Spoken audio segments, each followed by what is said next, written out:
Good evening, and welcome to the Adventures in Lollygagging. I am Aaron, I am your Game Master, and once again we are returning to our Hyborian tales.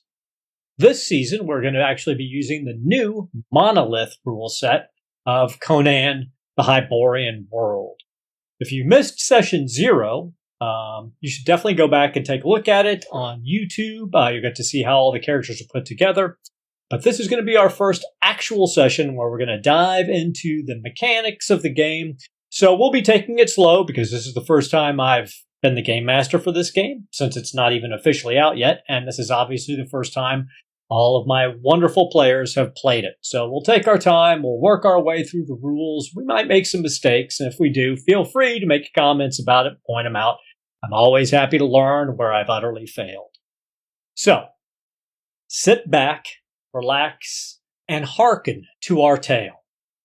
This is a day of struggle in a remote valley nestled in a rocky draw of the mountain range separating the northern reaches of the Bosonian Marches from the lands of Vanaheim.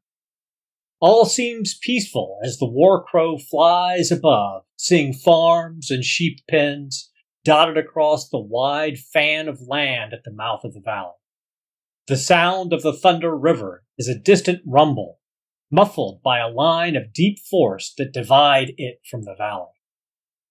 As the crow flies further up the valley, the farms turn to huts, then to houses, and finally, up a gradual slope, we see a great hunting lodge of some Aquilonian noble pressed against the stone walls of the mountains.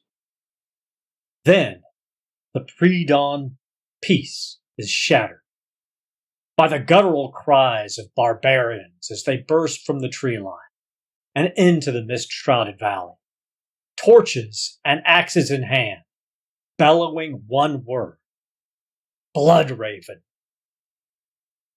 But, to understand this tale fully, we must turn back the moon and sun 2 days. And perhaps the same crow, or perhaps another, is seen flying over the valley as 2 riders approach from the south, likely having traveled overnight from Fort Tussullan, based on the haggard appearance of their mounts. The crow flies low to see if there are any carrion to pluck from these 2, but a Hyrcarian shoos it off with a parchment clutched in his hand. The crow pays no mind to him or the parchment. However, were it able to read, it would glean their purpose in riding through the night. Welcome, mercenaries and adventurers. Come to the Valley de Lorraine within a day of this posting to aid in our defense, and you will be paid a head's weight in gold. Do not tarry, or all may be lost. As the riders pass into the valley, they see farmers and shepherds gathering their goods and foodstuffs into carts, shooing their herds towards the great hunting lodge, stark terror etched in their faces. They turn away from the 2 riders, almost cowering, as the horses slowly plod up the valley. At the huts, these riders see hunters and fisherfolk stringing bows and readying nets, but their faces too hold no less fear, and they do not speak a word as the riders pass. Further up the valley, the huts become homes, well-made stone and log. But they are boarded up, and no man, woman, or child is seen. The great hunting lodge looms before the 2 riders, and as they approach, they see 3 people standing on the porch, 2 women standing close, and an older man gone to fat with a peg leg in place of his left leg, and a handful of archers warily watching the horses. The women are a contrast in appearance. Although they both appear to be in their early 30s, the one in the middle of the trio is fair-haired and slender, only coming to the other woman's shoulders, with eyes like summer. The one to her right is tall, with raven-colored hair and green eyes. Her face is stern, but the riders can see fear dancing at the edges. She places her hand on the other woman's shoulder and says, I am Yvette de Absac, seneschal to the Lady Delphine de Lorraine. And this is her major domo, Gaston Cassio. Have you come to enter into contract and render aid? She looks at both riders, but stares at the Hyrcanian. Long, go ahead and introduce who she sees. I am Zitai. Black-haired, tight ponytail, tall and weary, riding a nice horse. I've got sun-bronzed skin, and I've come to aid. You are well met, Jitai, of the Hyrcanians, and your aid would be greatly appreciated. Then her eyes slide over to your companion, and a hardness sets into her face. You appear to be from the northern realms. Are you here to take up arms against your Asia cousins? Ashley, tell us about your character. Lena is from the north, Vanaheim, and she is a very tall, stern woman with dark hair. But to contrast Jatai's tanned skin, she's very pale. And she is also very stern as she stares at this woman. I am in contract with Jatai. We are here to aid. Excellent. And you see Yvette turn towards the older man, Gaston, and he opens a chest that you hadn't really noticed before, and he pulls out 2 sacks, struggling to lift them, and he's a big man, each about the size of a human head. And he opens the mouth and spills gold down on the porch. And then Yvette says, these 2 bags of gold will be yours, should you successfully defend the valley. If you are able to prevent any harm from the valley, half again will be given in bonus. At this point, the woman in the middle puts her hand up, and you see almost relief pass in front of her face as she stares at the 2 of you. Thank you, Yvette. I am Delphine. Please be welcome. We had hoped for a greater response, but we knew time was not our ally. 3 others wandered in from the marches this morning, and although they were only seeking refuge and a meal, once they heard our plight and what we would pay for aid, they agreed to stay and fight. 2 wise folk, an old man and a woman, almost constantly in argument, and the old man's companion, although whether she is a daughter or a friend, I could not say. We had just begun to break bread and discuss the defense of the valley. Would you join me in the parlor? Most certainly. So as you get off your horses, you see a couple of the archers come to take your mounts. And the major domo turns to you and says, they'll be stabled in the back. We will care for them. We will wipe them down and feed them. They're clearly weary. We'll check their hooves. And you see then another one of the archers scooping up the gold, putting the bags back in the chest and closing the chest. As you follow Delphine into the lodge, you see it opens up into a large, airy space. It's clearly a hunting lodge. It's rustic, basic, but there are animal furs across the floor and some great rugs woven from the lands of Ophir and even further off in Shem. There's great candelabras lighting the interior, and she and Yvette walk you in. They turn right down a small hall and into a parlor. And as you enter into the parlor, Helena, you see someone that you recognize. Melissa, why don't you tell us about your character? So Helena would see Elantra, who is kind of in her early 20s. She's generally looks kind of bedraggled. She's got a, kind of a cloak with the hood that is, we're indoors, so it's back, but very kind of tattered. She's quite tanned, and you might almost take her for older, but her face still kind of has that kind of baby fat kind of look to her, and just she's kind of long cloak, and you see kind of just to the side, you see sort of a bag that's aside that you can tell has multiple weapons kind of in it. And she kind of has it kind of on a bench very close to her. And we're kind of eating food, and she isn't particularly civilized in the way that she kind of just takes food in. And so you just see kind of her just kind of like shoving food in her face. And she kind of like has a bite, most of the way into her mouth. And she just kind of like, and kind of talking with her mouth closed and sort of like acknowledging Helena walking in. Lanza, well met. Good to see you. And she kind of points to the rest of the group with her. And at that moment, Jatai, you see someone that from your past as well. Kipser. Could you tell us about your character? Valian is got this sort of short cropped black hair, and she's got sort of this piercing blue eyes coming from a somewhat pale skin, but there's a flush to her cheeks.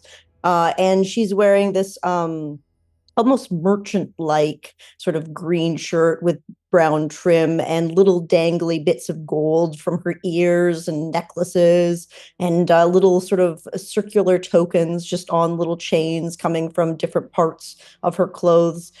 However, her pants are like these sturdy dark brown that sort of belie a life of travel, as they are good for that, and the boots covered in mud. And she's, mostly like she'll wave at Jatai with a side eye, but she is very adamant right now with the gentleman next to her that it is natural. It's just another part of the cycle. Just because you don't accept it does not mean, and you could just go away, you could just go somewhere else, as she is in mid-argument right now. Jeff, why don't you tell us who she's in mid-argument with? So you see on the ground, because he doesn't believe in chairs, squatting, perhaps not squatting as much as just a heap of like tatters, bear hides. There's like 1,000 different like boar tusk adorning his hair and his shirt. The man, who knows how old he is, but he's got to be pretty old. He's got very shaggy hair that kind of covers his face. Let me see if I can do my quick 2-second cosplay. And you just see him kind of on the ground, and he's just like, hey, what? I don't even know you, old woman. You have lost your mind. I'll ask her, father. I'll ask her. Who are you? Why do you speak to me as if you know me? Okay, then if you don't know me, you can just go somewhere else, no?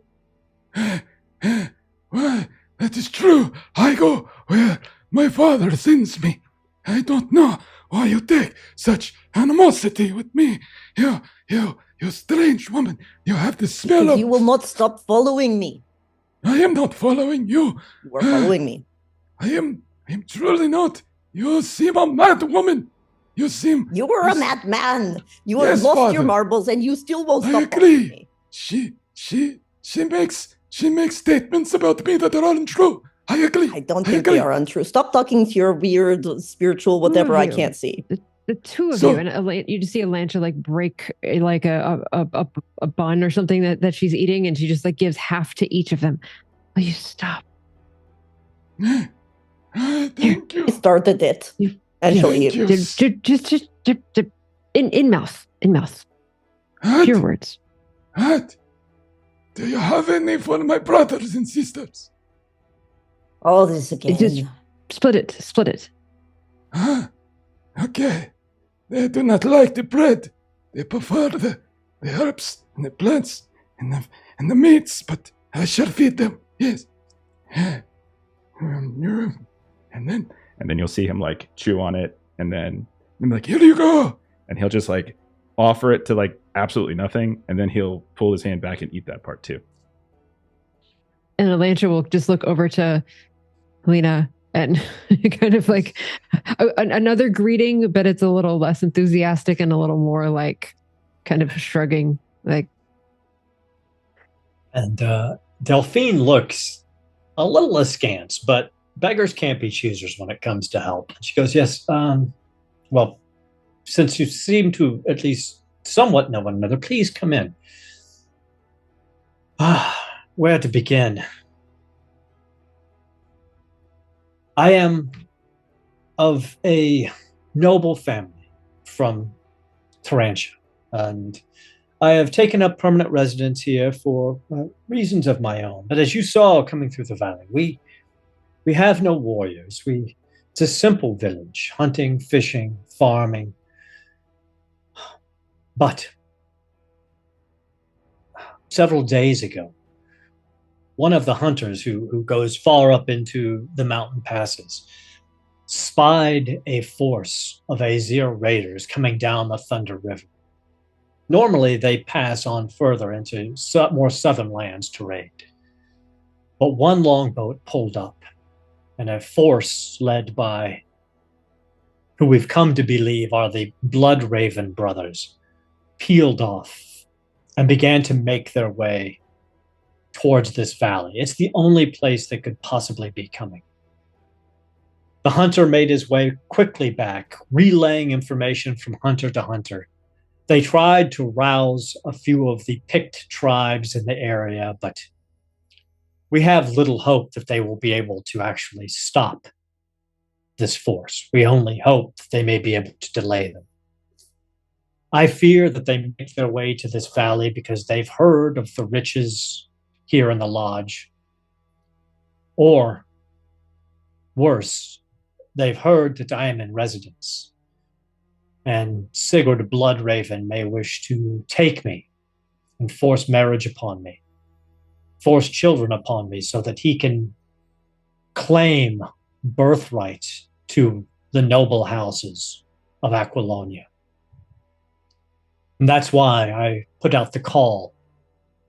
Based on what my scouts tell me, we have at best 2 days before whatever force remains with the Bloodraven brothers arrives. I know nothing of the arts of war. And most of my people, as I said, are simple hunters and fishermen and farmers. But we're here to help you.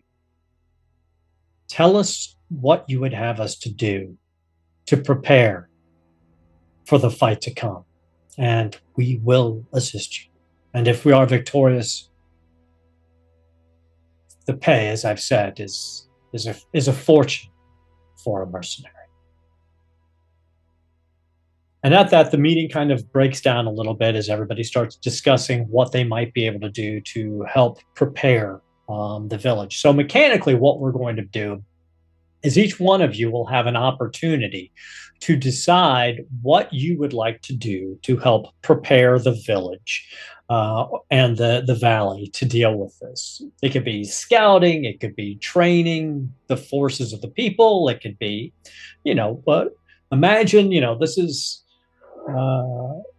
your classic Magnificent Seven samurai scenario. And you have some time to prepare this village. So, does anyone have a plan or an idea of what they would like to do to help prepare the valley? Yes. Oh, yeah. If you're ready, you can go ahead. No. Erhog, Okay. you're up. Okay, so Erlog will say as he's leaving, do not worry, madam. Father says that the blood ravens are ravens in name only. Jehil was not assigned here. They are blasphemers. We will push them back. Do not worry. And Erlog will leave the village entirely behind, and he will rustle around the outskirts, speaking with the animals and scouting and trying to establish an early warning system so the birds in the trees and the insects in the grasses and the mammals who hide in hollows will warn us of their arrival and harry the blood ravens, these blasphemers, as they come to the village. That is I what like he it. will do. I like it. So, real quick before we get into what this skill check is going to look like for this, I do want to let all the players know kind of the size of this. So, from the lodge out to the village is considered close. So the lodge to the outskirts of the village is close.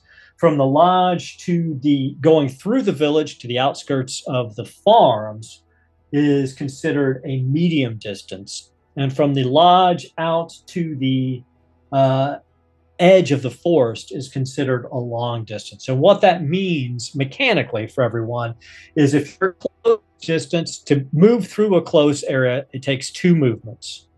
To move from close through medium takes 8 or 4 movements, and from close through long takes 8 movements.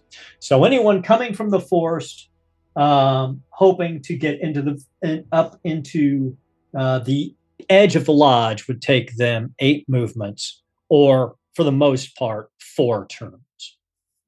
So when you're thinking about how you want to assign your defenses or where you want to assign them, think about that. So Urhog is going basically at the long distance out to the edges of the forest. So I think, and feel free to pitch something else if you'd like, but I think this is realistically, since you're using sort of your sorcery to talk to the animals and help them, I would think that this would be a wits check. Yes. So you see him at the edge of the village where the wilderness is. He will take from this rope, this tabard of boar tusk, and he will pull one out, and he will whistle. He will blow through it, and a sound will come. The birds will shuffle, and he will speak, and he will talk, and he will try to communicate this way. Okay. It is all close to a flex. That is a total of 12 on my wits check. 12, wonderful.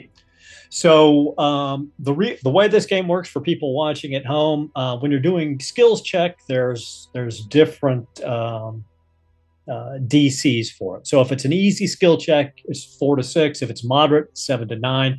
If it's tough, it's 10 to 12. If it's legendary, it's 13 plus. Now the way we're doing this is kind of like depending on how good a roll you get is going to determine how effective this is. So with a 12, Urha got close to the legendary limit. So what we see these forest cats about the size of small panthers coming in close. You see a couple mustelids, like giant badgers, moving in.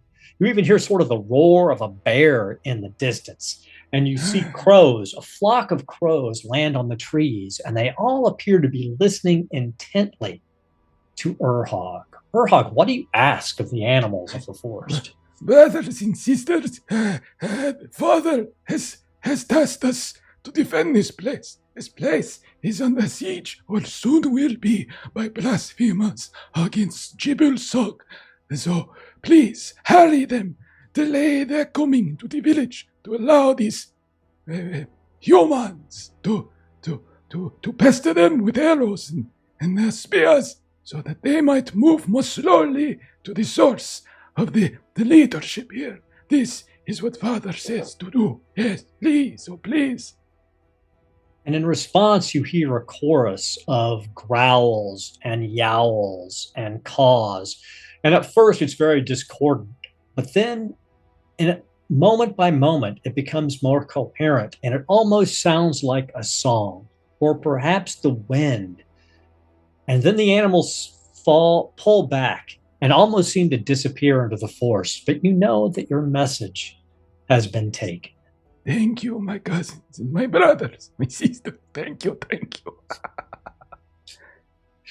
And you see a young boy, a shepherd, who's still moving his flock of goats up towards the manor house. And all the goats had stopped and refused to move, and were just pointing at Urhog as if to listen. And the boy shudders a little bit, first in fear, then in curiosity, then he smiles as the goats turn and start moving away, bearing the only one to bear witness to Urhog's gifts. And Now he is that- giggles, and he laughs, and he's like, yes, today will be a good day. We are blessed. Yes, yes. And as our camera pans away from Urhog and the edge of the forest, who do we find next? Go ahead, Kipster. You had something. Sure. So she'll probably go up to the lead or whomever appears to be organizing the villagers more. I don't know if the would be- who gave us. It would be Yeah. the Major Domo. Okay. Gaston is the one who's trying to get the villagers settled and organized. Then she'll go over to Major Domo and you should. Is the lodge mostly wood or stone? The bottom is the porch, and the bottom floor is stone, and then the rest of it's split timber. The roof is timber. I would say you probably would like to have most of your people together. You're individually going to get picked off if you're by yourselves. A standing force, and you probably would like to organize them with spears, so you at least have some distance. You don't have bow and arrows here, other than your hunters who can shoot them. But you want to fall back to the lodge, I think. But you have to be careful that they light it on fire on the top. So. A back entrance or a back exit, and I think spears will do you good. It's simple weapons for people even without training. All the men and women. Children can go hide. I don't think they're useful. Yes, we've already pulled everyone back to the lodge, but I hadn't thought spears. Yes, we'll have to make them. I don't think there are that many spears in the entire village, but we could sharpen sticks, I suppose. Yes, I think for this, that might be your best weapon to use at this time, because there's trees about, and as you said, a pointy stick with a range is still going to give you an advantage when the sword has to come in closer than a weapon like a spear. Not a spear. Never was much of a. I was a. Well, it doesn't matter what I was in the old days. And he looks down at the peg leg. Do you have experience with spear fighting? And she'll look over at Jitai and Jitai's obvious, very armored friend. I think it would be better to talk to. Hey, you'll see, the two that came in horseback are a little more proficient. I'm more of a thinker. I can see some things, but I'm not. No, I don't do spears. No, I got a little dagger. So I think, and tell me if you're thinking of something else. A wits check. Yeah. As you're trying to help him assign locations for the villagers near the lodge. Yes, I would agree with that. So for this, it's a D6 for my wits and then the D10 for the flex, right? And that's correct. And then you add your wits score to the wits dice. Okay. That's a 0 on the D10, which is a 10 and a 4, and then my wits is 6 for 20. You don't add the flex die in. Okay. Then it is a 4 and a 6 for 10. 10. Okay, that's also a tough success. So as you're laying out ideas for him and he's organizing them in squares. He's got some people going back to make spears. So he's obviously done a little bit of formation fighting, and talking it through with you's helped to remind him of some of those things. So if the raiders get to the lodge, they will have a much harder time gaining entrance to the lodge as he's setting up the villagers. Now, since you're the first one to get a 10 on your flex dice, let's talk about what that means. So for everybody watching, the flex dice it's a special dice. It's like the fate of the gods. It's what helps separate our heroes from your average person. And when you get the maximum number on your flex die, whatever your flex die is, you can do one of several things. So if you get a 10 for you on any roll, you can immediately choose to gain 1 stamina point. And that's like a currency. And your stamina can go above your maximum. So it can go as high as you want. So that gives you an opportunity to spend more stamina in more critical areas of the fight. Second, if you fail to check, you can automatically succeed by spending a flex. And that's either on a check or an attack. Mm-hmm. If you're casting a spell and you get the 10, your spell cost is free, basically. You get back any life or any stamina points that you had to spend to cast the spell. And finally, as you're getting your flex, if you get a maximum on your flex die as part of the damage roll, you get the massive damage rolls. And we'll go over that if it happens. But so your choice is basically you get an extra point of stamina. I'm going to take the point of stamina at this moment in time. Okay. So we see Valian helping Gaston organize the villagers off in the forests. Who else has a plan to help prepare the village? I would say Alantia would try to grab a couple villagers that might be kind of late teens, early 20s, that might look similarly dexterous to her. And I've planned to climb trees, set traps. That's have arrows hit them, and she's definitely not much of a talker to folks. But gosh, lady, what do you mean? What kind of traps? You use rope and you set on trees. So when they come in, they get javelins and arrows get down on them from above. But I just need help to set it up, and then you can come back to village. You'll be safe. Oh, you mean like some of the trees there in the village itself, down by the huts and the houses? Those trees, the big fir trees. Yes. Yes. Tall trees. Who's going to be up in the trees? Well, I'll be there when it happens, but I need a couple people to help me set the traps now. Oh yeah, that would be great, because the others, they're getting pulled into. They're making spears. I would much rather help you do this. It'll be spend the day climbing tree, getting exercise. Good. Okay. I think that's a good idea. You see the young girl with him, she's just staring almost with a look of hero worship at you. Someone who's come into the valley to save their lives. And she turns to you, she's like, anything you want. While we're working, will you tell me all about what it's like to be a mercenary? Sure.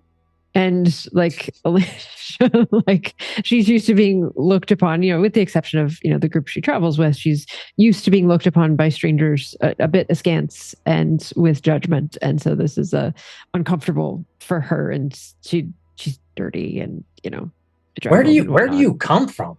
We were born here in the Bosonian Marches. That's my brother over there. We were born here. Our dad is a trapper. He's out now. He was one of the far scouts. He's not back yet. I think he'll be okay, don't you? Yes, he'll be fine. Tell me more about you. And as we kind of travel along, she'll be like asking more of like any question of kind of where she's from or whatever. She always deflects back to like, no, tell me more stories about your perfect little family. The boy is pretty quiet, but the young girl, she just chatters nonstop. I think what we're looking though here for you to build these blinds in this tree is going to be an edge check. Yeah, that's what I was thinking too. You have two people assisting you. We're going to, for the first time, we're going to invoke the rule of 3 in this game. So you can get up to a +3 modifier or down to a -3 modifier based on circumstances. And when someone is aiding you, generally speaking, if 2 people can aid you, you get a +2 up to a maximum of +3. So make your edge check with a +2. Nice. All right. Oh, all right. All right. I did not max out the flex die. And I rolled a 1 on my d6 for edge. So I've got a 6. So that is a 9. 9. Still good. That's the upper end of moderate. So you guys work throughout the day, and you successfully put a couple of platforms actually up in the trees in and around the village. And in fact, because you got actually a very good score, you actually managed to put a line, like almost like a zip line, from the upper branches of one tree across the pathway, the cart pathway, to another tree. So if you wanted to move to another tree, you would be able to do that with a single move action and not have to get down to the ground. And so I think once we've kind of done all of that, she'll just sort of turn to both of them and just say, look, you built that. Wow. Do you think we could be mercenaries like you? You being a mercenary is something you try to do other things first. And if you're not good at those things, then you end up being a mercenary. But you have people here who love you and care about you. So what do you want to do? Try that first. And the boy looks and he's like, he mutters, he's like, I want to be a blacksmith. But his sister's like, I want to be a mercenary. I want to travel with you. You figure she's maybe 14. Sure. Blacksmith. You be a good blacksmith. You're strong. Let's see how you do. We have a couple days. We'll see, but do you want me to? I'm not bad with the bow. Do you want me to be up there with you? No. And she gets sort of abrupt with that. No. Safety in village. Oh, okay. My dad probably wouldn't want me. Okay. And she looks a little crestfallen, but they accept that and move back towards the hunting lodge and back towards the spear formations that are still being worked on. And as we see them working in the village trees, Jatai or Helena, what are you doing to help prepare the village? I will survey the village, look for openings, learn our lands here. As Moon Su once told me, all warfare is based on deception. Nice. I will convey the villagers to help me in this, use smoke drums, confuse our attackers, make them think we're larger than we really are. I like it. So the way stealth works in this game and things like that, it's an edge check. So what we'll do is we see Jatai moving around the village with a small group of villagers, setting up these blinds and smoke traps, and basically maybe even small little pits in and around the areas.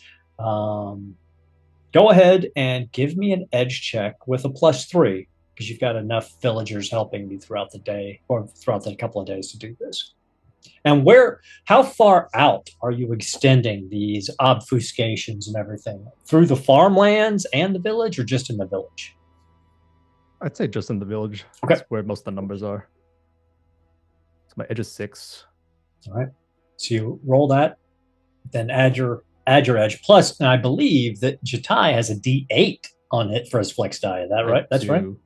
I rolled a 6 on it, so there's no bonus there. My total will be a 10. A 10. So once again, you get a tough success. So you're not only able to successfully spend a couple of days setting up these traps and smoke pits and things like that and covering them up, you do so very successfully. So it's very difficult to see them. So remember the fact that you got a 10 on that roll, because as the barbarians get into the area, they will have to get a higher score on their edge checks to notice these traps. Awesome.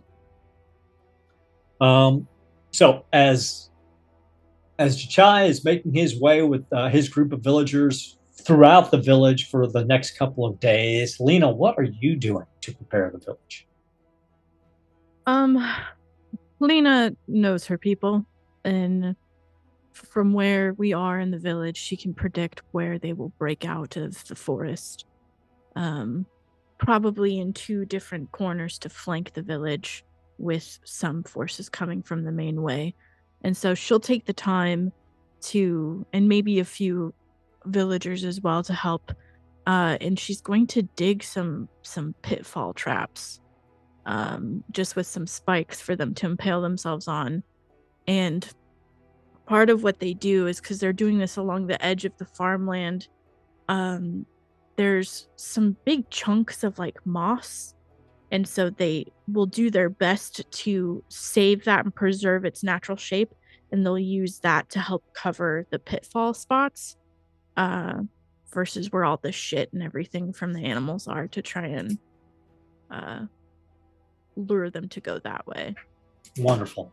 So again, I think this is an edge check because we're doing a little bit of stealthy stuff. So give me an edge check with a +3 because you've got villagers helping you.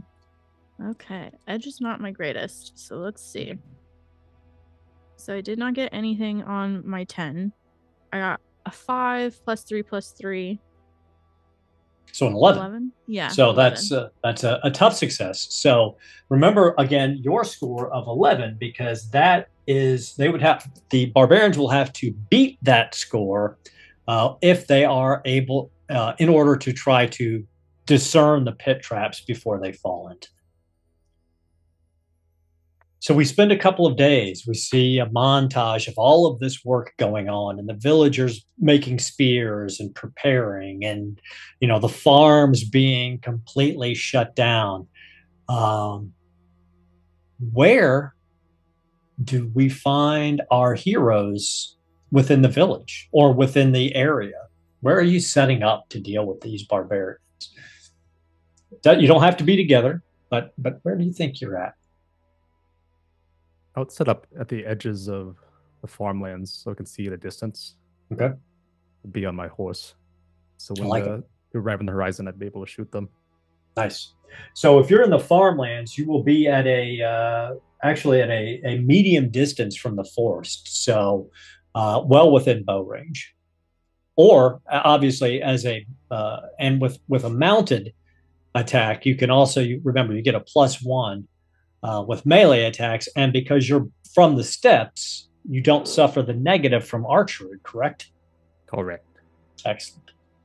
So we see Jatai on his horse in the farmland staring off at the forest. Where are the others? I would say Elantra is up on her platforms that she made with the siblings. And so that's definitely kind of where you'd find her. She's sort of made her little area where she sort of like has her her javelins at the ready, and she kind of has everything there. So she's kind of set up to be able to kind of quickly do what she needs to do. And so she is currently at long distance from the edge of the forests and medium distance from the farmland. Valian would probably actually follow Alian all the way up to her little platforms and be, yes, I just need to, location is better here, I think. Do you want up on the other one? Would you prefer? On the ground. Oh, no, I guess I will go up under the other one then. Okay. And the little connection between them. All right. And Atlanta built it for one person, and so she's like kind of like looking. Valia just busy bodies her way in, looking at the kind of the square footage of this little platform, and like she'll look away from Valian, and she'll just like sort of like make this face, and then she'll go like climb up the other one. So kind of you to offer this. And she just nods. And you just see sort of, because she's got the kind of cloak up, and so you just sort of like see a little kind of like movement of the cloak as she moves to the other opposite tree. Like it. Lena? Urhag will be amongst the farms. He will find the farms, the pigsty with the pigs. You will find the pigs, and he will be amongst them. He will cover himself with mud, and he will squeal, and he will speak, and he will sing songs, and he will get them riled up, and he will call them by their names, and they will talk and be ready. So we see Urhag leading a few of the pigs away from the lodge, back down to the where they live, and wallowing amongst them, hidden and ready in the farmland. Lena, where can we find you? she's with Jatai at the farmland. Kind of in the area of where she had her pitfalls built so that she can help hopefully attract their attention over there and either push them in herself or witness as they fall. Excellent. Might So, I make an addendum? If that is Yes. the case, could Erhog bring his group, his friends, his brothers, his sisters over towards this pit as bait, perhaps, kind of luring on the other side of it, wallowing frenzied and free, to maybe Absolutely. lure others. Yes. with your success from your earlier roll, the pigs follow you loyally around as if you are the great pig king. And you take them out near the pits.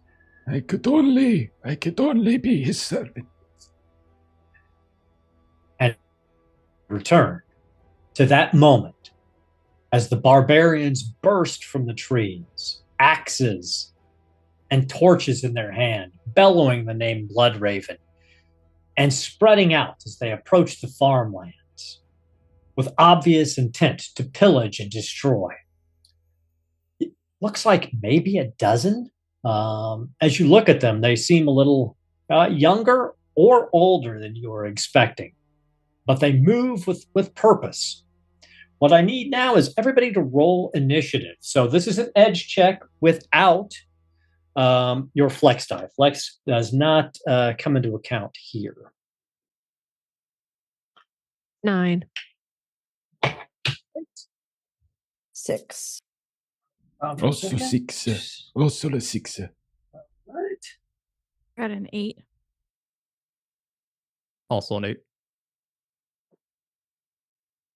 Let's see about the barbarians. No, they didn't do too bad there themselves.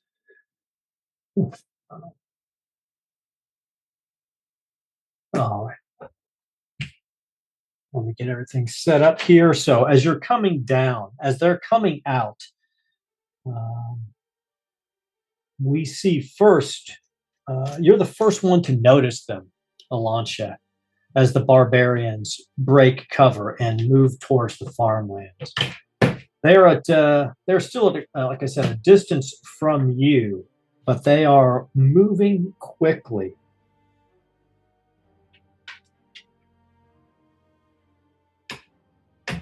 Now, Jatai and Lana, who both got 8s, and Urhog and Valian, who both got 6s, you can go in whichever order you choose. But Alishan, that is, you are the first to react to this. They are at a long distance from your tree. What would you like to do? You have 2 actions that you can do, and that's a mix of move, attack, focused attacks, defend, cast spells, etc. Or if there's something else you want to do that doesn't really fall into that, just describe what you want to do, and we'll decide how it happens. So I'm going to try to combo a couple different things. So I can do, since I'm already in place, I don't need to move. So what I want to try to do is spend a stamina point to increase the range of a thrown weapon by 1 additional range zone. Wonderful. So normally a javelin would be medium, but they're currently long. So I'll spend 1 of my 3 stamina points to be able to kind of do this with my javelin. And then what I would also then like to do is a focused attack, which would then take both of my actions to do that with a +2 modifier. Okay, absolutely. Okay. And you, because you have the high ground, you get an additional +1 modifier to this as you're throwing from the trees down at these barbarians who are cresting out of the forest and starting to move into the farmlands as you let fly. All right, so the range attack is going to be edge. So I'm rolling this with a +3. All right, didn't max my flex, but I got a 3, so that's going to be a 6. Okay, a 6 is not enough to get past his physical defense. So you throw this and you see one of the barbarians see it coming from this long distance, and he's able to just sort of step out of the way, and the javelin slams into the ground next to him, bringing us to the barbarians themselves as they come flying out of the forest. Now, first, we're going to take a couple of rolls here to see what happens to the barbarians. On their turn, some of the things that you prepared for are going to impact them. So first, we're going to see how effective the animals are at disrupting them. So this is going to be basically a contest of wits against what Jeff rolled and their wits roll. They got a total of 2, which is a failure. So what we see is, as a couple of these groups of barbarians are coming out, you see these forest cats lunge out of the undergrowth and grapple with them, pulling a couple of them down. And then you see this massive black bear lurch up and plant another one down. And then other animals are clogging the area where these fellows came out. And you quickly see 4 of the barbarians go down under this attack from the animals. The others split off and run sort of towards a group of pigs that are wallowing.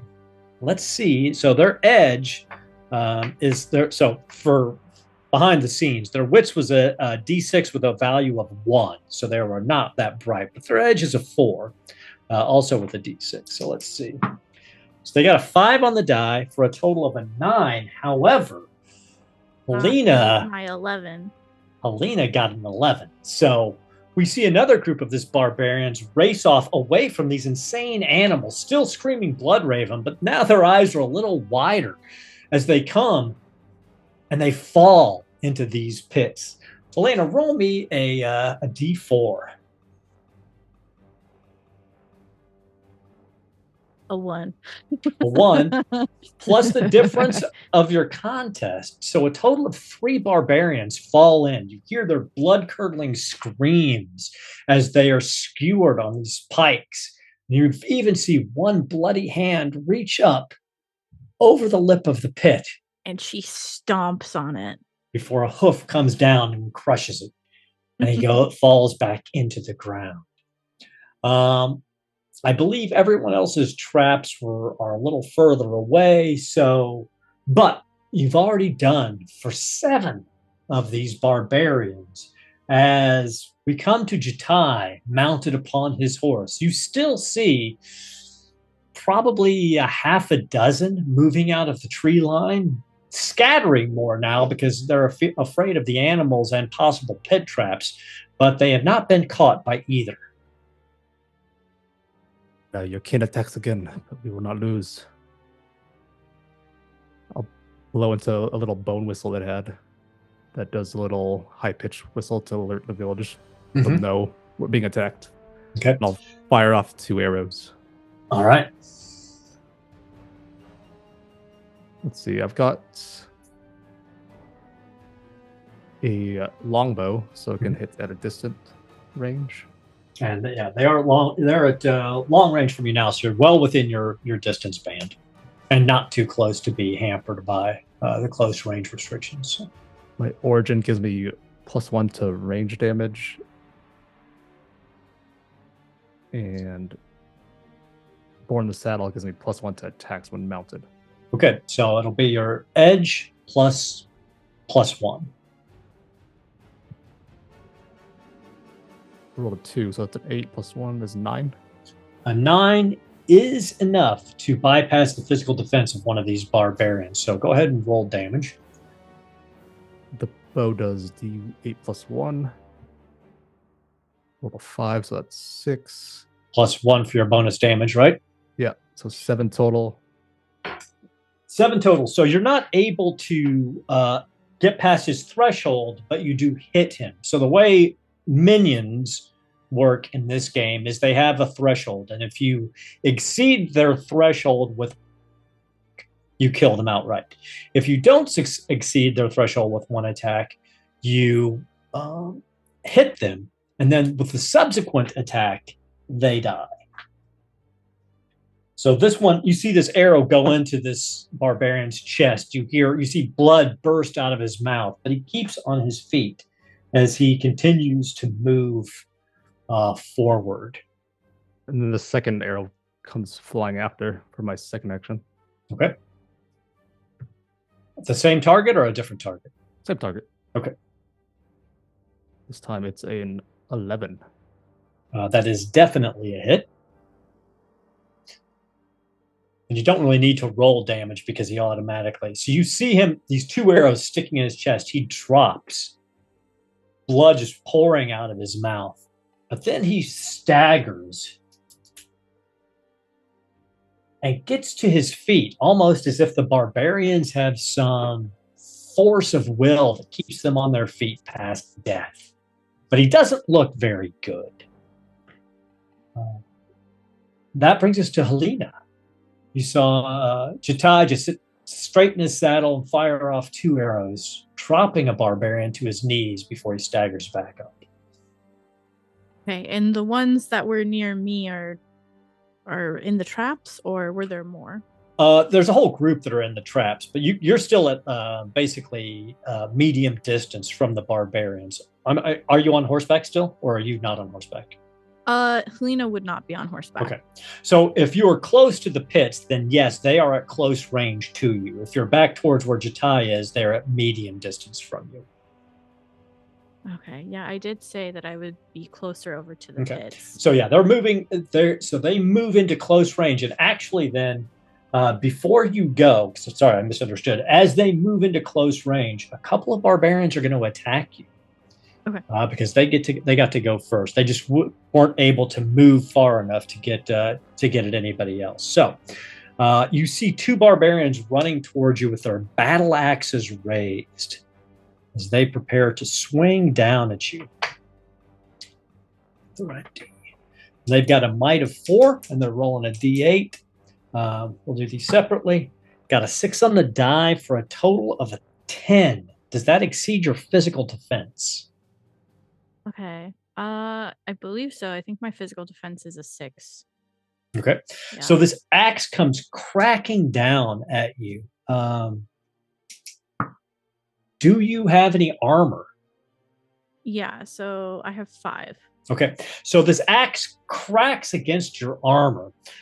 It would have done 12 life points of damage, but since you have 5 armor, you take 7 life points of damage.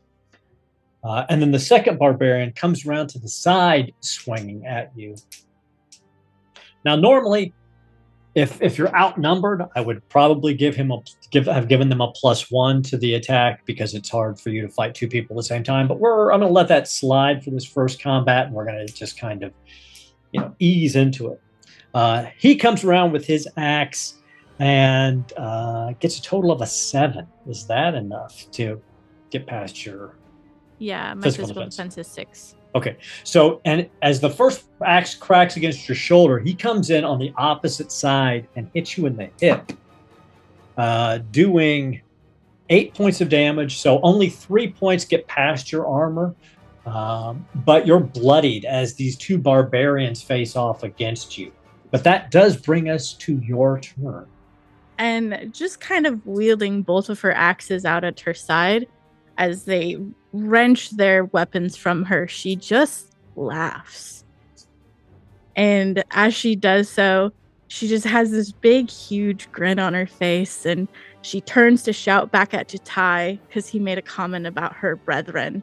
And she goes, I may not be able to choose my family, but I can choose my companions, and I chose you. And then she just swings her axe down upon each of these guys who hit her. Okay. So, attack on each other. Yeah. So this is what? So I got my might die. Mm-hmm. I am a brawler, so I do get +1 to all melee attacks. Excellent. Yeah, and this is melee. Okay, so that's a 5 on my 6. I didn't get a 10. 5, 11, 12. 12. So you far exceed their physical defense as you bring your axe down on the first one. How much damage do you do? Unfortunately, my axe only does 1d6. Plus your might. Oh, 12. Okay, so what's it look like as you take this one barbarian out, or appear to take him out with one blow? So the first one that she hits, she gets him in like the corner of like the neck and shoulder area. She just kind of cleaves down and then wrenches out, not even minding as the blood spatters and he drops to the ground before she continues with the same weapon to just kind of chop with the 2 onto the next guy, even though I know it's a single weapon attack. So Helena, covered in blood, whirls about with her weapons. All right. And then do I roll the 10 again for the second attack on yes, the next you do. guy? Okay. Absolutely. Yep. That's a 9, so unfortunately it doesn't do anything. And then 9 for the weapon attack. So it does. You do connect with your axes. What's your damage? 4, 10. Describe what it looks like. And Wow. as again, these 2 axes just kind of mash in onto the second guy's throat. She just wrenches them back and kicks him forward to the ground. And blood is spurting like fountains out of these 2 corpses, covering the front of your entire body. You can't even see the whites of your face anymore, and your blonde hair, I believe it's blonde hair, is just turned red with blood. Urhawk, you're amidst your pigs, and you just cut down 2 barbarians. You see another 2 still moving their way through the farmland, and a third with 2 arrows sticking out of his chest, trying to get back to his feet. Hey, hey. Are any near Jutai? Because I think he's in the farmland as well. Yes. Yeah, Jatai's farther away. He's mounted. He's at a further distance. The only one really only companion close to the barbarians at the moment is Helena, and the 2 that did not attack her have run past her, trying to still make their way deeper into the farmlands, towards the actual farmhouses. Okay, so the hog has been rolling around in the mud and giggling, and then he hears the whistle from Jutai, and he looks up. Helakta is here, the hog god. The day is saved. And then he will stand free action. He will touch his serf, and his skin will grow hardened and bark-like. As I will cast this free action, I spend the 1 stamina, so that it gives me armor. And then, hearing the sounds of the birds, he will call upon Jihil, and he will target one of them, one of these 2, with his talons of Jihil, and he will pull from his various tusks and talons, and he will whistle into it, and he will cast a spell. Long range, if that matters. You're good. Okay. And this is 3 life points to cast this 1 action. And here we go. Okay, I am rolling lots of lollies. That is a total of 12, because I rolled a 6 on the 6, but flex die does nothing. Far exceeds the barbarian sorcery defense, so... Okay. So this is just a 1d6 plus 1. I rolled a 5, so 6 damage. So, spell goes off. What's it look like when the spell strikes it? It doesn't drop him, but it tears into him. Yes, I like to think I pull the tusks and the talons, and I have hollowed them out, and I have whistling, and then all of a sudden there's a screech, and you cannot see it, but I can see it. To the eyes of Urhawk, the spirits of the various birds in the region are raking and scratching. Real ravens, not these blasphemous blood ravens that are hacking through them. But to everyone else, suddenly they are being slashed. Blood begins to pour from their faces with no source of it. But to me, Urhawk sees it, and the pigs see it, and we squeal with delight. And the barbarian is just laid open by all of these scratches, and his eyes go wide in fear. Bringing us to Valian. Oh, yeah. So, you got one more. That's right. You got one. I was wondering, Can I do that again? Can I pluck a different one and whistle? Because it's one action. There is nothing in the rules that says you cannot cast multiple Okay. spells around. So yes. This time I am looking and I cannot find the right one, and stop at me. And I look at my skin and I realize it is beneath the bark that I have just casted. And I kind of like peel back my skin and pull out from underneath it another bone. This one I whistle again, and different birds come.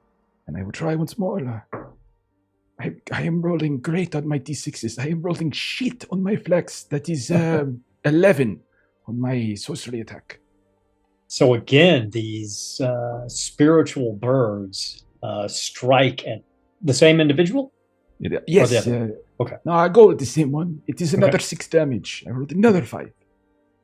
Tearing him until he falls to the ground, his flesh shredded. He tries to stay to his feet, but it's almost as if the weight of these birds that no one else can see is just driving him down and down and down. And he's cackling, and he turns to his pigs, and he will say, "Barad, Rook, you will eat mightily tonight." As he points in the direction of it, and they squeal. And last but not least, Valian. I think that there might be some people that need to be laid to rest, but let's start with this.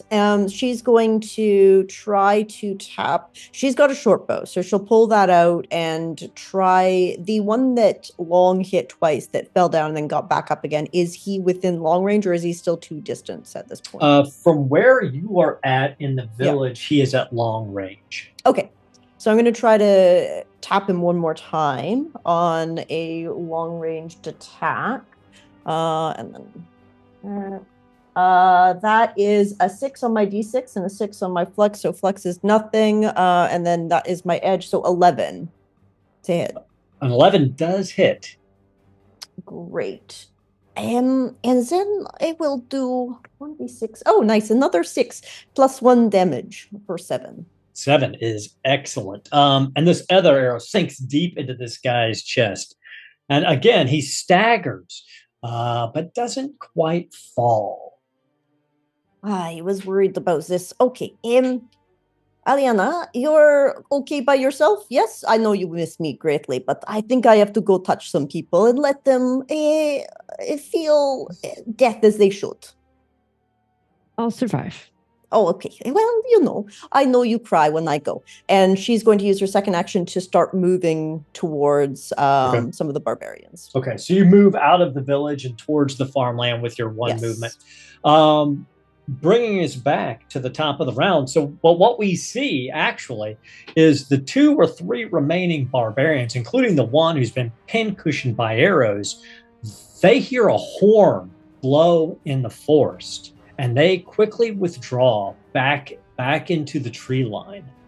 And you just hear more, coming from the tree line, you hear more shouts and the word Bloodraven yelled over and over again. And it seems to recede deeper into the forest. And there's a moment of quiet and calm. Lena, you're bleeding and injured, but everyone else seems to be all right.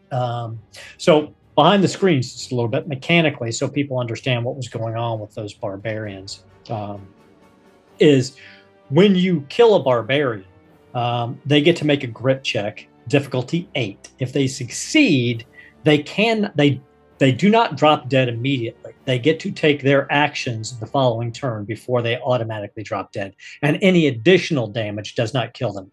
Only that one barbarian succeeded on his grit check, so the rest of them were killed outright. But it's quiet now. You can only hear in the distance of the forest, you hear a drumming sound and chanting, but it's receding a little bit.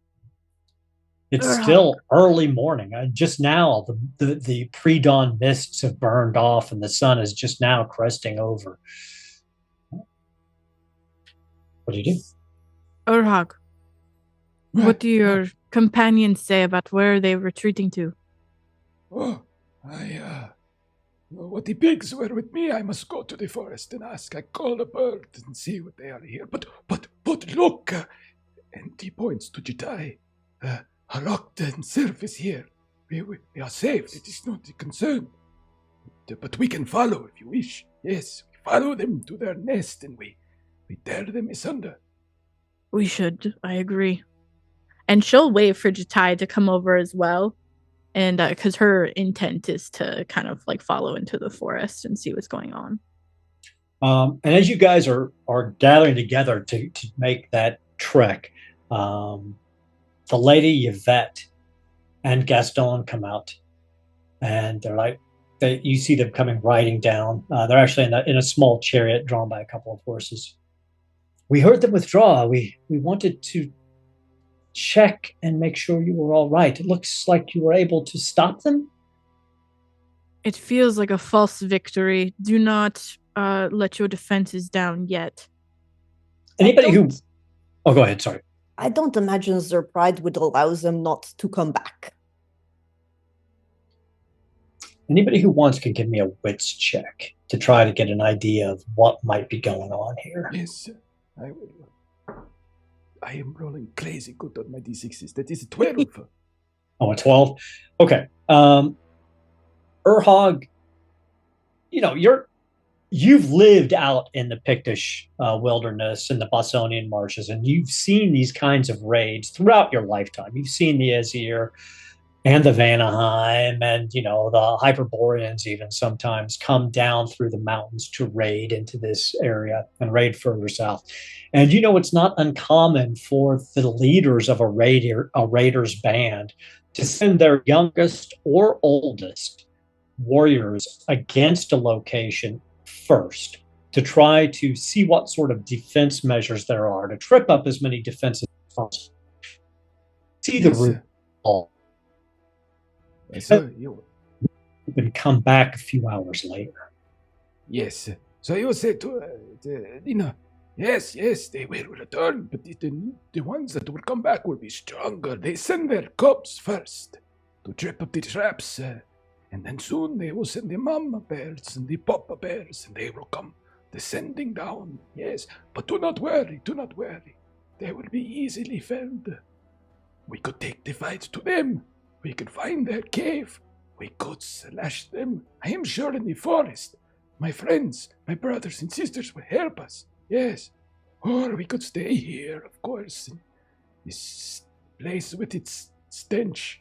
We could defend it here. It is up to you. I defer. The lady Yvette butts in. She goes, we're paying you to defend the village. Please do not leave it unprotected. If some of you wish to go into the forest, perhaps, but what if they're just circling around to attack from some other location? If you all go, we'll be defenseless. And you, and she's looking at you, Helena, you need your wounds cared for. Gaston could help. Yes, that's probably wise. So mechanically, you're offered an opportunity to take a recovery action here, if you would like to.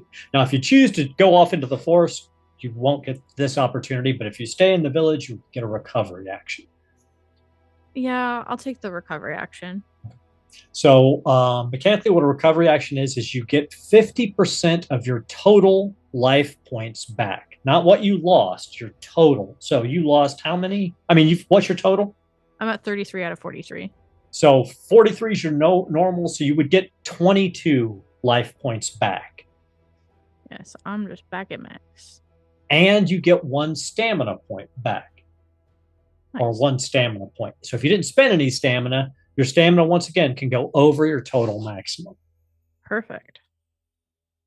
And anyone here can also choose to take the recovery action, or instead, you can choose to look at another way to defend the village, shore up your existing defenses, whatever you would like to try to harass the barbarians. Or you can go scout the barbarians in the forest or attack them.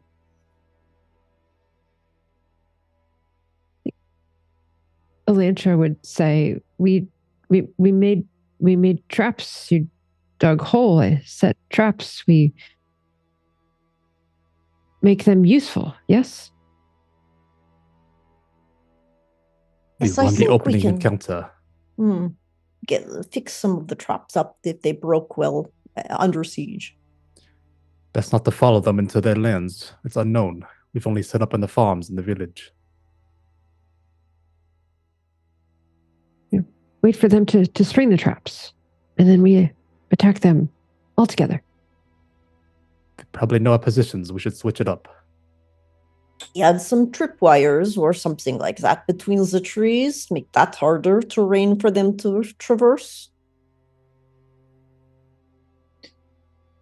So you do know that there are trappers in the village, and they can provide you with snare traps and things like that to put at the edge of the forest if you would like to give that a shot. I would like to do that. Give me an edge check. And you can take a +2 for the villagers providing you the traps and kind of helping you. They're not coming into the forest with you, but they're telling you how to set them. All right, so that is 9, the +2 for 11. 11. That's pretty bloody fantastic. So that'll be the amount that they have to exceed to detect the traps when they come back through. So we have Helena being cared for. We have Valian laying some additional traps at the edge of the forest. What would the others like to do? Is that your name, elderly? You speak to me. Oh, so Uruk will go and grab you on like either side of your face. Oh, welcome, welcome. Yes, I am honored that you know it. Strange man. We should set up ambush. Where? I refer to you. Oh, you would like to ambush them with me? I would be honored. Yes, yes. You How know would you these wish to do forests it? well. You know these forests well. Where can we hide? Of course, they are not unknown to me. All the forests are known to me, in one manner or another. We'll Good forget what you asked in 5 seconds. Just warning, Jitai. Do not worry about her. She is like a gnat, the cruelest of creatures from the deepest of hell, not within the pantheon of my I father. thought you forgot who I Triple Soak. was, and you've got all these wonderful things to say about me now. Do you hear it? It's just buzzing and buzzing around and around it goes. Well, at least it's better than the ramblings of some old man. Someone should swat it. To be honest, I guess it carries virus. It carries infection. We should You swat should it be down. careful. You have to sleep at some point in time, Urhog. It's like you get into a conversation with someone and you want to talk to them, and then even though they are not a part of it, they just spin and buzz around over and over again. Look at me, look at me, look at me. It's a shame. Urhog, do you You want would my help? Oh, what? Yeah. Oh, hello. Where did you come from? And Elantra's just got like a throwing star in one hand and like a javelin in the other. I come. Oh, yes, yes. Yes, we are going to ambush them.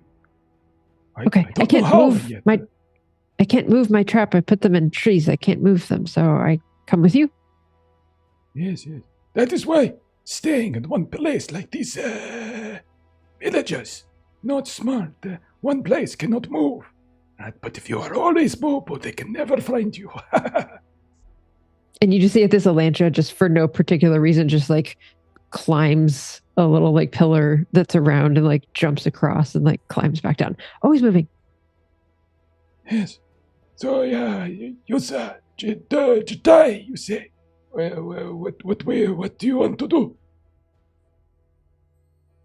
Can set up in the trees. When they return, Okay. I can take ask 'em the up. birds to call when they come close in an early warning system. speak to the animals. Of course, you probably could do, but you have forgotten how. Long ago, all beasts, human and alike, we spoke the same language. Some, like yourself, have forgotten, but you have the shadow of Harak on you, so it is in there somewhere. Yes, you just need to unlock it, yes. The only one I can understand is my steed.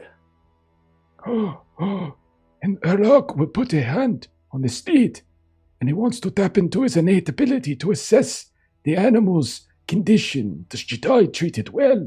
Does he treat it poorly? That sort of thing.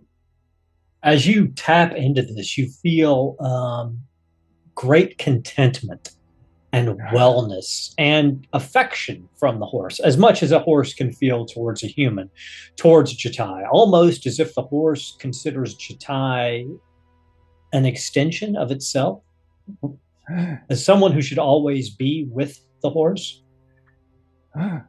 My father is pleased. You have treated your brother well. Yes, yes. Your father, you should tell me more about him after this battle. Of course, I would be honored, yes.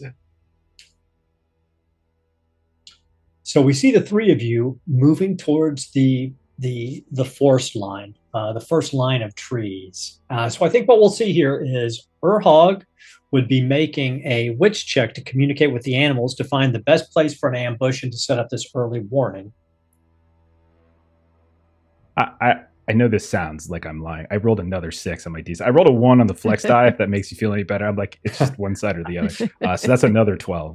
That makes me happy. So what this is going to be is, so he's set this up. He's found the best place for an ambush. Now, all three of you are going to make an edge check to hide, but modified by how well he did on his sorcery check. So you get to make an edge check with +3 because he got a legendary result.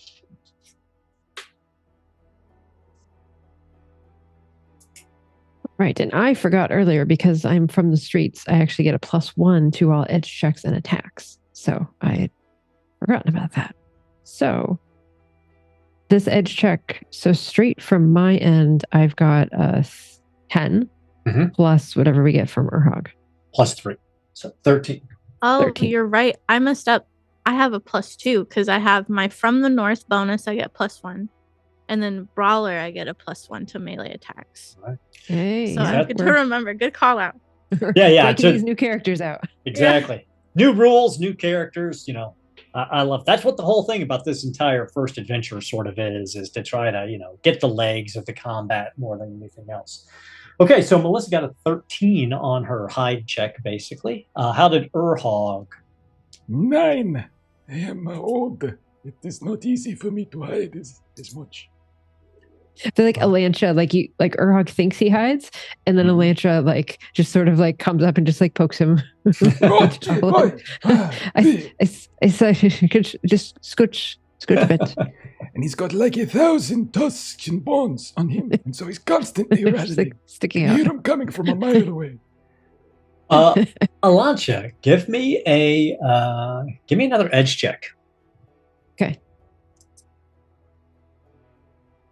That's 11. Okay.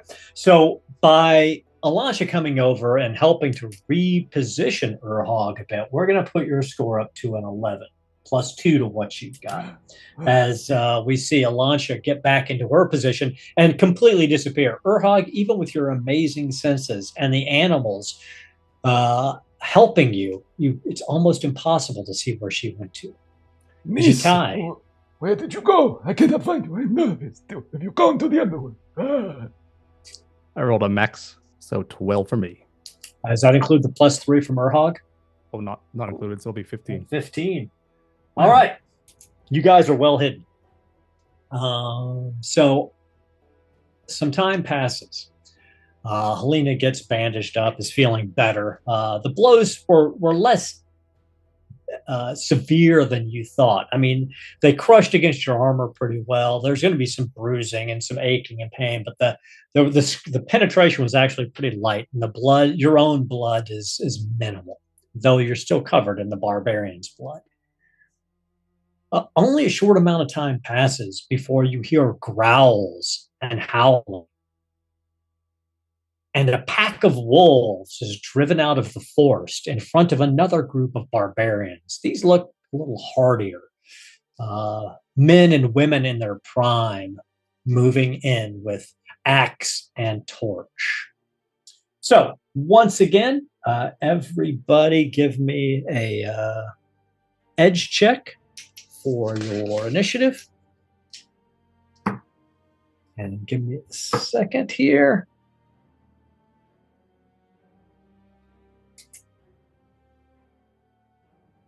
Okay. What did Alansha get? 8. And what did Valian get? Also 8. All right. And what did Urhog get? Also 8. We had to find. Right. And what did Lena get? 6. 6? Okay. And How did you Jatai. 8. Almost a Yahtzee.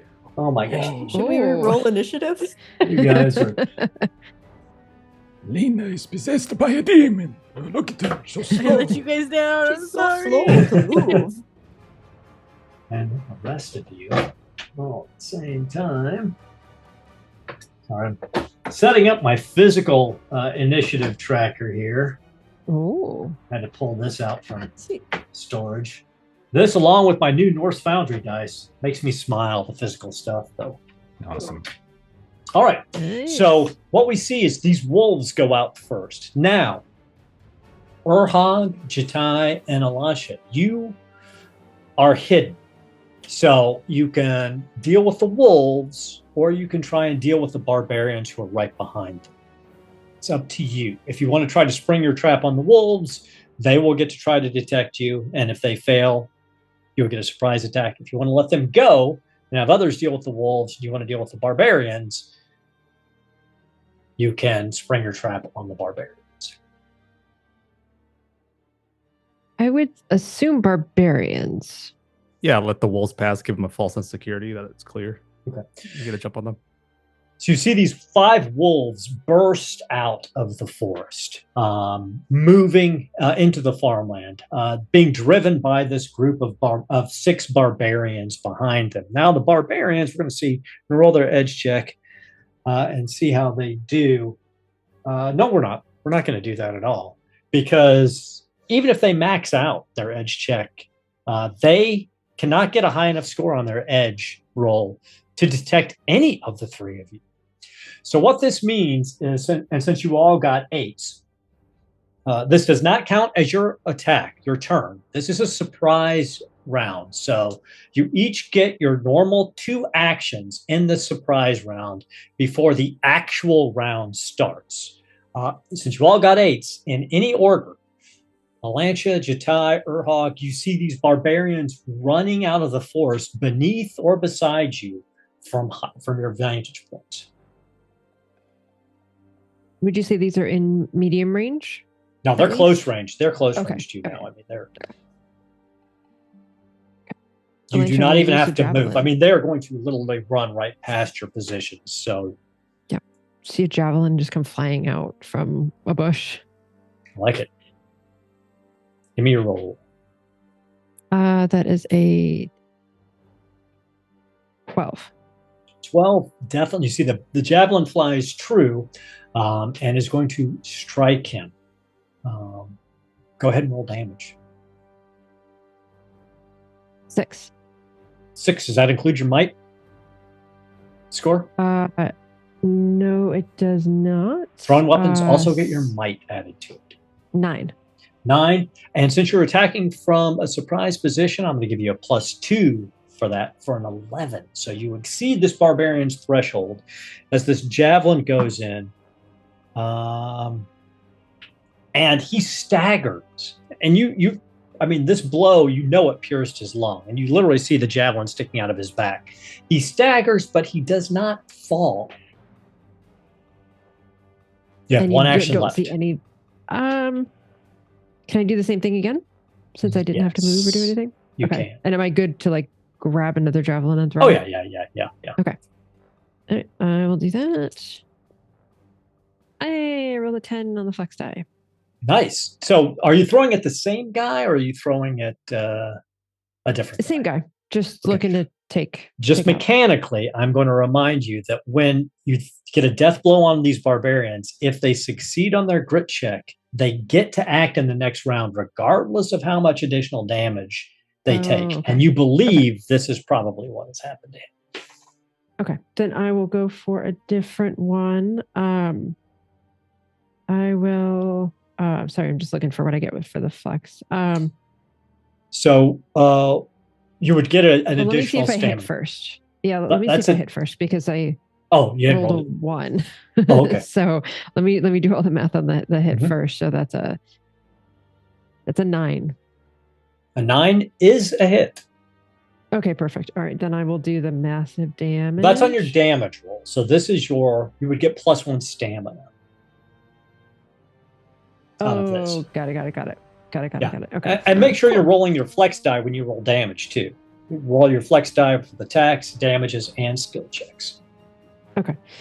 Now I'm rolling to attack. So that is a. So when I'm doing attack, it's still edge for this initial Edge. Yep. mass. Okay. And you hit. I mean, you already hit with your last roll, so this is damage. So it's gonna be 14 for the damage. 14 for the damage. Okay, let's see what the.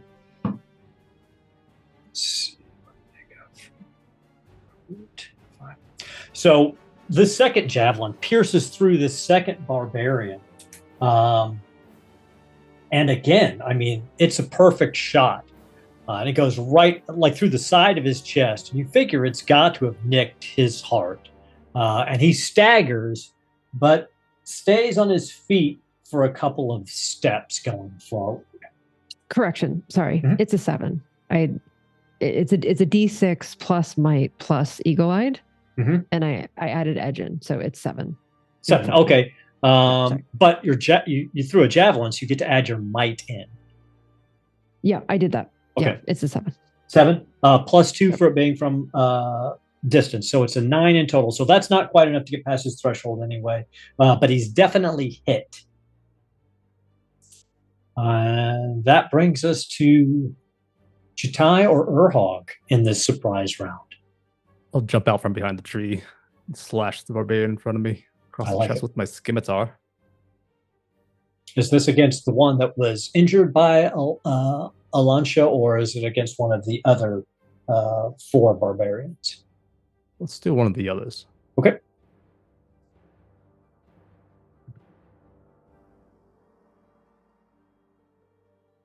I got an 8 on the hit. An 8 is enough. Oh, okay. Their threshold, their physical defense is 7. Oh, I rolled a D8 or 8 on my D8 flex die as well On the attack or on the damage? on the attack. Okay, so you get +1 stamina, so you get an additional stamina point. And I can go above max. Yes, you can. Okay. And remember, this is, and I should have said this earlier, so we'll say this really quick right now while we're getting into the second combat. The ways you can spend stamina, you can spend 1 point of stamina to get an additional move action. You can spend 1 or 2 points of stamina to give yourself a +1 or +2 on your ability check or your attack. And this can prevent a failure. Like if you roll a 1 on your attack die, that's an automatic failure, but you can spend stamina to increase that. You can also spend 1 or 2 points of stamina to increase your damage. 1 point will increase it by 1d4. 2 points will increase it by 2d4. As we saw with Alansha, you can spend a point of stamina to increase the range of a thrown weapon. You can ignore encumbrance for 1 round, but that's not really something we need to worry about here. Or you can spend your final stamina point to do massive damage. Okay. Okay, I'll continue with my damage. It's 1d8 plus might. Roll a 7, so that'll be 13 total. 13 +2 for attacking from surprise. So let's see how this. So describe what it looks like when you kill this third barbarian. After hearing the javelins being tossed and that thud noise being hit in the barbarians, I'll leap around the tree, slash straight up from shoulder to abdomen on the barbarian. And you just bisect, or a large chunk of his body falls away from his trunk, and he falls to the ground, his intestines and lungs spilling out from the massive wound. You do have 1 more action left. Yeah, and I'll turn to the barbarian next to him and continue that slashing action. I like it. Still surprise round.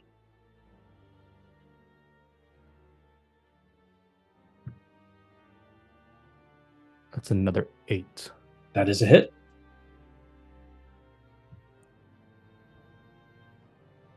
Damage will be 11 plus the 2 you're giving surprise, so 13. Okay, that's definitely past his threshold.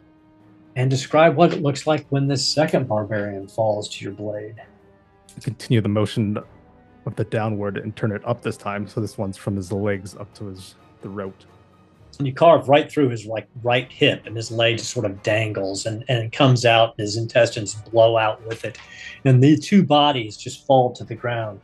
The last two barbarians that were part of this initial foray are starting in slow motion. It's almost like you see their heads starting to turn as they see 4 of their brethren pierced and almost dropped. Urhog, what do you do? Yes, is retreating this like a normal round of action? Yep, you get two full actions. He'll do his free action. He will grab his arm again, and he will touch a tree nearby, and his arms will grow like tree, and he will give himself body of living iron. A free action, and then one Elansha was on.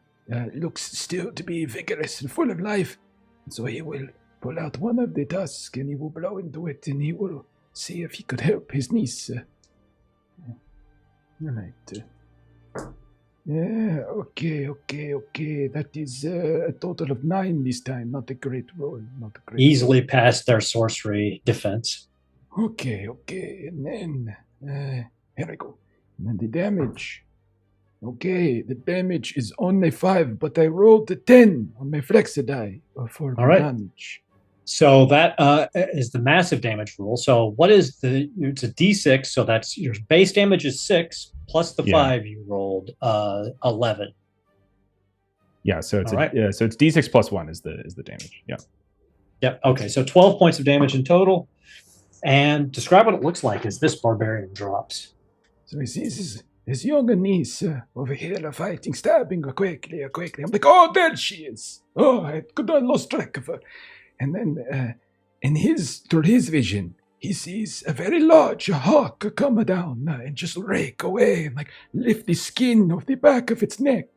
The rest of you just see like a big flap start to pour over from front to back, and his face nearly falls off because the skin in one big blow, one big hook comes off. Yes. I like it. We shall bring it back for the pigs. So these pigs are going to eat well. In that few seconds, we see 4 of the barbarians fall. One has a javelin through his body, and 2 others are looking around. It's like I said, it's almost slow motion as they start to stop and pivot towards the attack. You see the small wolf pack that had just broke out of the trees. They're whimpering and yipping and looking around, because they're expecting to be driven forward, and they sense and smell the blood behind them. That brings us to the top of the first round, and the wolves are up first. So I'm going to roll a wits check for the wolves, because they are not currently being driven, and they've got no one trying to control them, so we'll see if they actually do anything productive. No, they get a total of a 3 on their wits check. So these wolves are they're just sort of circling around the edge of the forest, smelling and yipping and growling, and they're trying to figure out what's going on. This is not what they were trained for. So they take no effective actions. That brings us back to all of you, because, all of you except for, Not me. Yes, who got a 6. But Urhog, Jatai, Valian, Elansha, any one of you can act at this point. Probably the slaughter party should just slaughter again. I'd say, given that there's mainly just wolves that are kind of hanging out, kind of Elansha would sort of be. So there's 2 barbarians who haven't been injured. The one that got the javelin through the chest that's still sort of on his feet, stumbling about, but on his feet. And then the wolves who are just confused. Yeah. Okay. One thing that I did want to say, because I rolled a 1 on my edge and a 10 on my flex last time, and we were kind of talking about the 10 on the flex, and I missed the 1. Mm-hmm. So I'm basically going to retcon that I spent a stamina point to make the 1 or 2 so that hit would go through and kind of clear all of that through. And so then I would say for this turn, Alancia wants to kind of throw a javelin at the other one of the two remaining. Okay, so that is going to be 12. That will definitely hit. Okay. And then for damage, that's going to be a 9 on the damage roll. A 9. So the javelin strikes him, cuts across his chest. Isn't enough to drop him, but you have hit him, so he is injured. And you have one more action left. All right. I will. All right. I will try to throw a throwing star at that one. All right. That is a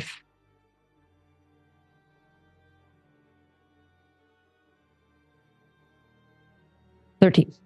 That is definitely a hit. Okay, and then that is a... But you've already damaged him, so you don't even have to...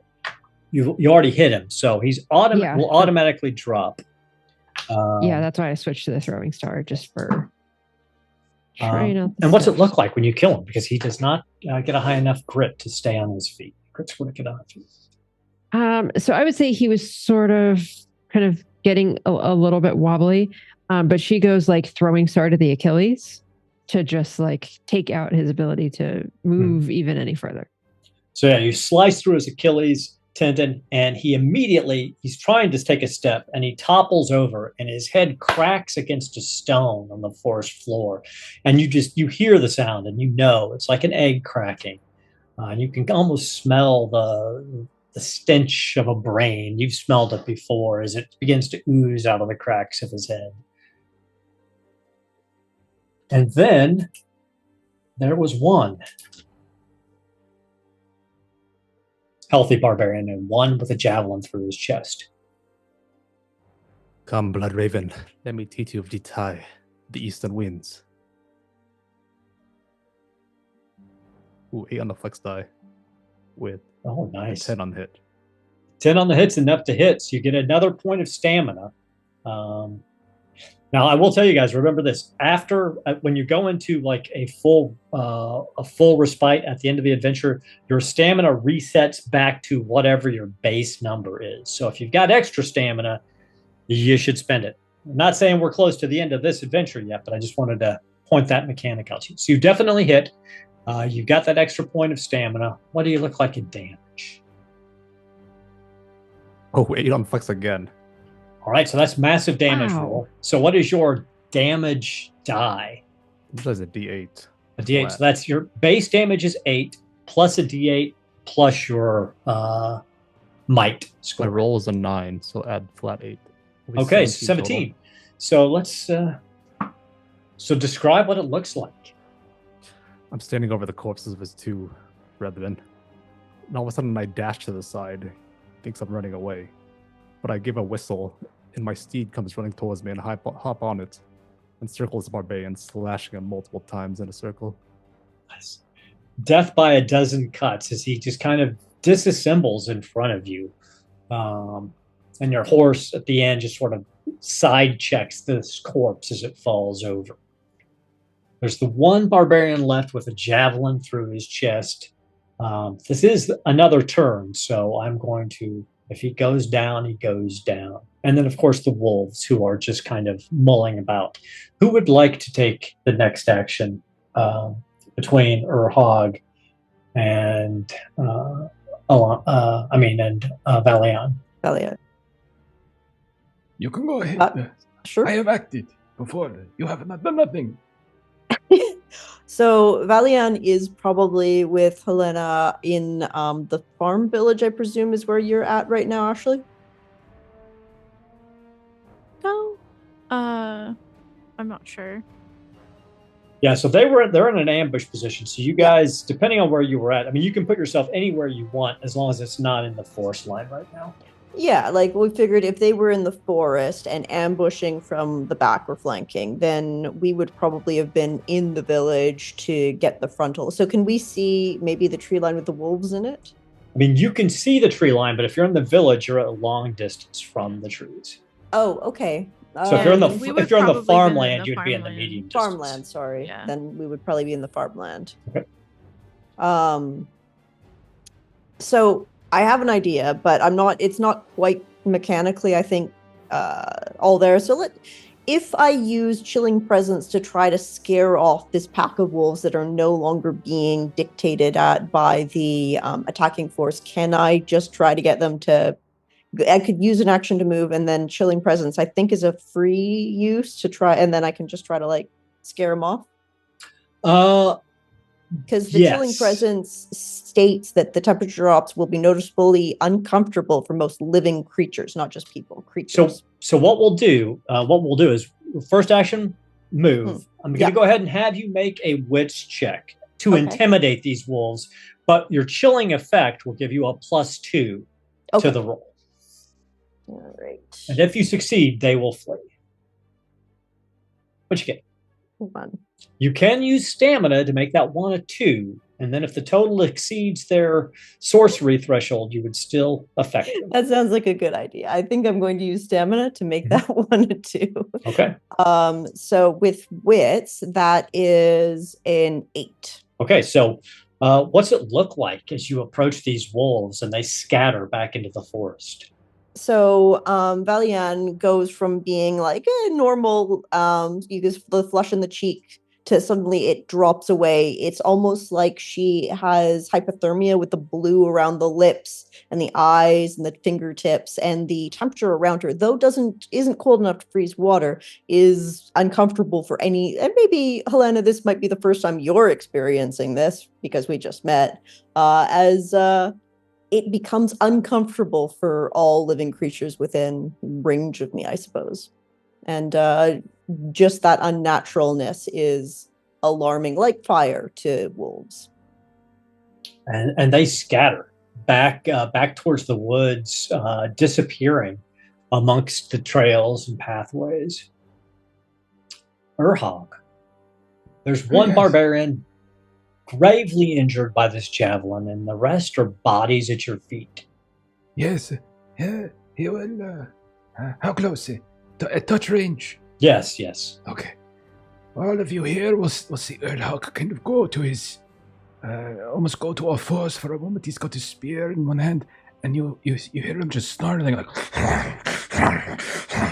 and then he will charge in like a boar, and he will try to skewer it with his spear.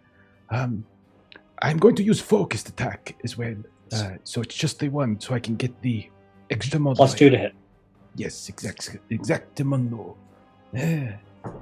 Okay, that is a good thing. I have done, that is 8. 8 to That 8. is enough. And I rolled a 10 on my, I rolled a 10 on my flexidie. Let's get a +1 stamina. Okay. Oh, excellent. I've been using a lot of stamina. Okay. So he's just rushing in. And then it's a d6. For my spear, I have a small hunting spear. And do I add might to Your this might. amount? Yep, add your might. Gee, that is an 8. It's an 8. It's a 6 again. Plus a 2 is an 8.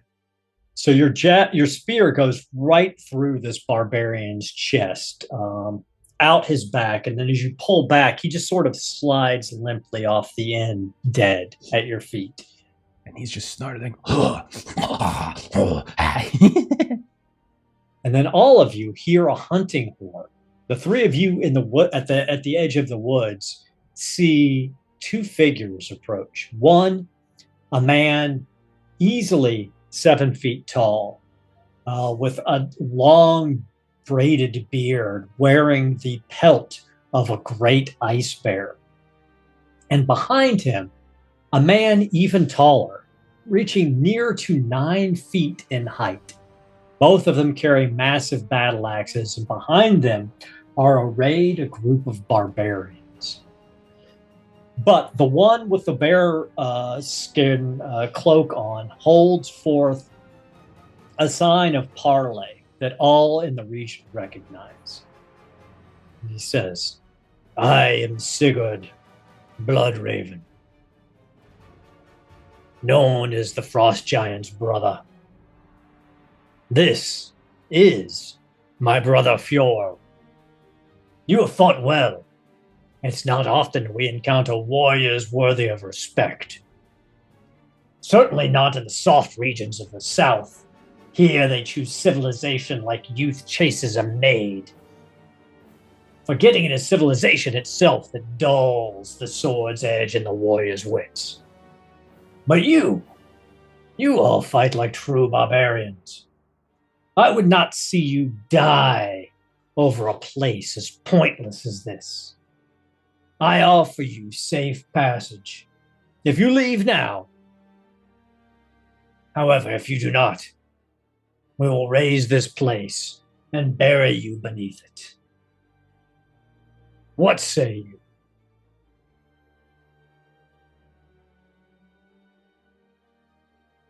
I think this is your cue, Helena. Not you. These are your people, more or less. Well, Alina, I imagine she's a little bit further away. Yeah. You all hear this And- bellow out from the woods. We watch Yeah. as Helena's like jiffies up. Yeah, no, I mean, I'm coming. she walks up towards him with her axes, one of them kind of dragging in the dirt behind her as she laughs. You think that we will just walk away like a coward from battle? Who do you think I am? A Vandenheim cub, come to lick at the heels of our betters. Silly man. I will burn you and bury you in the dirt and then spit upon your corpse. So be it. We will give you a moment to say prayers to whatever gods you worship, the weakling Mitra, or perhaps fierce Ymir. We care not. But after that, you face the Blood Raven brothers.